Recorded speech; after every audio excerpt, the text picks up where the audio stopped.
Hello, in this video I'm going to show you how to archive emails in Outlook. So, as you can see, I'm using the 365 version of an Outlook, the desktop app. And to archive one specific email, you just want to right click on the email you want to archive and just click archive. As you can see right now, I have this email in the archive folder, and this is how you archive one specific email. But if you want to archive emails below some date, I will show you in a moment, but let me just move it to the inbox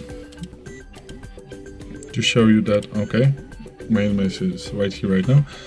So if you want to archive emails below some date, you want to go to File in the Mail section and then click on Tools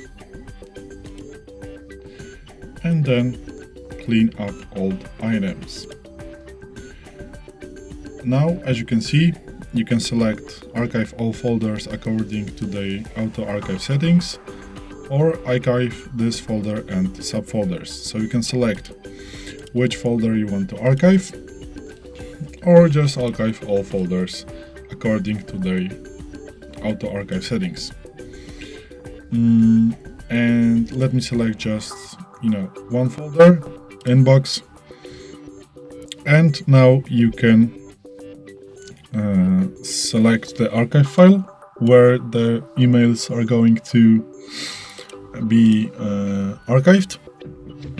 You can set your private file or something, and here you can select the date from where you want to archive the emails. So for example, let's say you don't want to have emails older than 1 year in your mailbox, which is set right now. As you can see, today we have 13th of January. So let's just select 13th of January of 2023. And now all emails in inbox older than 1 year are going to be archived automatically. And this is it. This is how you archive emails in Outlook. Thanks for watching. I hope this video helped you, and if it did, please hit a like and consider subscribing to this channel. Bye!